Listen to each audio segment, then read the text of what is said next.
Hola a todos, Dios los bendiga. Damos gracias como siempre a Dios porque una vez más podemos compartir su palabra.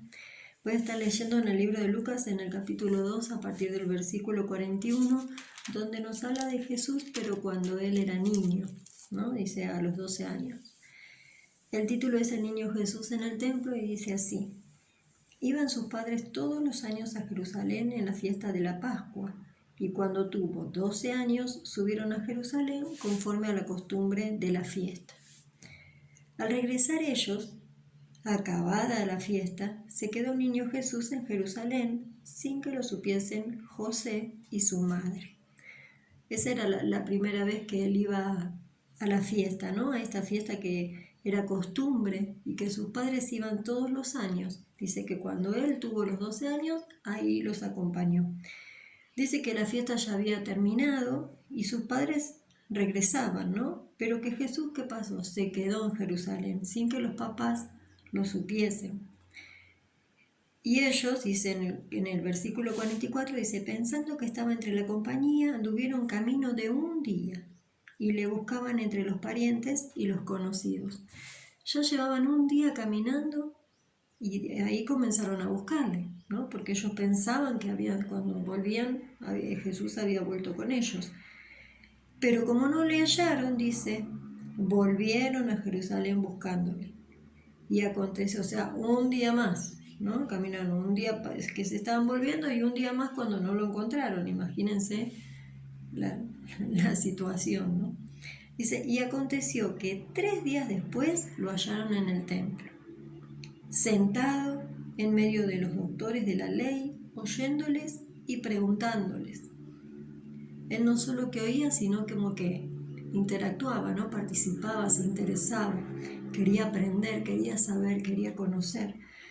Dice, y todos los que le oían, porque los que estaban ahí también escuchaban las cosas que él tenía para decir, se maravillaban de su inteligencia y de sus respuestas.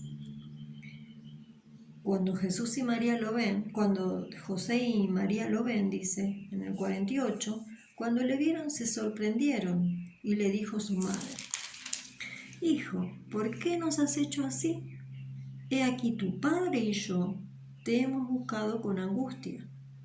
Claro, imagínense, al tercer día lo encuentran y la situación que se había generado, ¿no? Entonces él les dice, ¿por qué me buscabais? ¿No sabíais que en los negocios de mi padre me es necesario estar?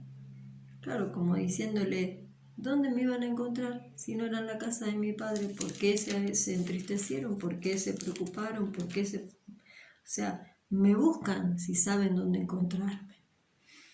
Entonces un poquito era esta pregunta, ¿no? Que dice, ¿no sabéis que en los negocios de mi padre me es necesario estar? Trasladándolo a nuestras vidas, ¿no? Podríamos preguntarnos en qué negocios estamos. ¿Estamos en las cosas de Dios o estamos en nuestros negocios, en los negocios del mundo? Cuando nos buscan a nosotros, ¿no? Pueden decir que nuestra vida está de acuerdo a lo que Dios quiere. Pueden decir de nosotros que somos diferentes, que marcamos esa diferencia. Cuando nos buscan, ¿saben dónde estamos? ¿Dónde nos pueden encontrar? Acá, por ejemplo, dice que todos los que oían a Jesús se maravillaban, dice, de su inteligencia y de sus respuestas. ¿Qué respuestas pueden encontrar las personas cuando nos escuchan a nosotros? ¿Respondemos de acuerdo a lo que aprendemos de nuestro papá, de Dios? Porque acá dice que después en el versículo 52, más abajo nos dice, y Jesús crecía en sabiduría y en estatura y en gracia para con Dios y los hombres, ¿no? Ese favor de Dios. Jesús se ocupaba, se interesaba en aprender porque él tenía que cumplir tenía un propósito, tenía que cumplir lo que Dios había determinado para él, pero nosotros también tenemos un plan, tenemos un propósito. Dios nos creó con un fin, ¿no? Y también debemos cumplir lo que Dios determinó para nuestras vidas. Pero él crecía, o sea, se ocupaba. Dice que también tenía sabiduría, crecía en sabiduría para realizar todo lo que él tenía que realizar.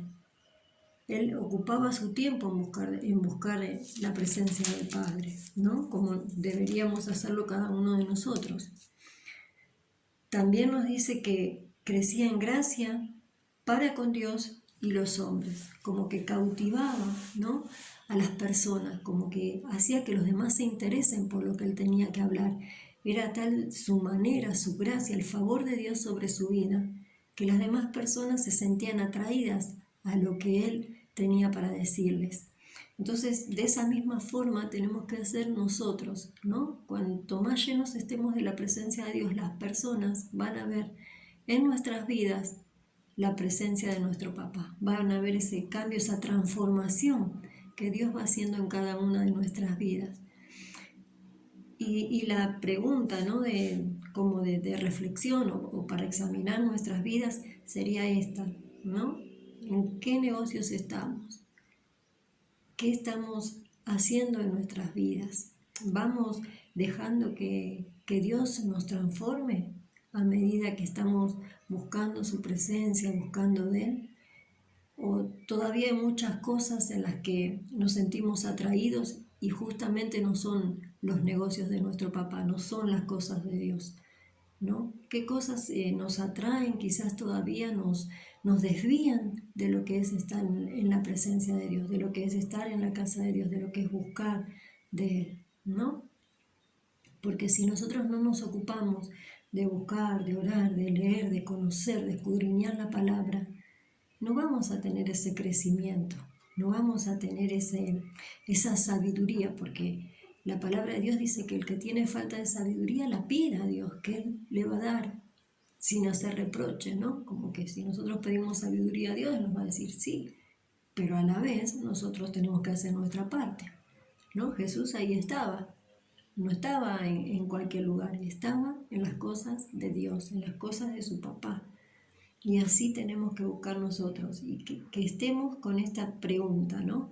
¿En qué negocios estoy? ¿Estoy haciendo lo que Dios quiere que yo haga? ¿Estoy haciendo lo que a Dios le agrada que yo haga? ¿Estoy afectando con mi vida, impactando a las otras personas que cuando me ven pueden decir, esta persona es un verdadero hijo de Dios, esta persona es diferente, esta persona es distinta, esta persona cuando la veo me gusta hablar con ella porque aprendo cuando hablo, porque siempre tiene algo para enseñar, siempre tiene algo para aconsejar, siempre tiene algo de bendición para mi vida? Entonces, bueno, era un poquito esta reflexión, esta pregunta, esta palabra para compartir, que si bien podemos sacar muchísimas más cosas, pero bueno, que veamos en qué lugar estamos hoy parados. Si estamos realmente haciendo la voluntad de Dios en nuestras vidas, para que ese plan, ese proyecto, ese propósito que Dios tiene para cada uno de nosotros se cumpla. Y que nuestra vida sea agradable no solo a Dios, sino que también las otras personas se sientan atraídos e impactados por lo que Dios ha hecho en nuestras vidas, ¿no? Y que siempre podamos ser de bendición para los demás. Así que bueno, un poquito era reflexionar en eso. ¿En qué negocios me encuentro hoy? Dios los bendiga a todos y que tengan un hermoso día.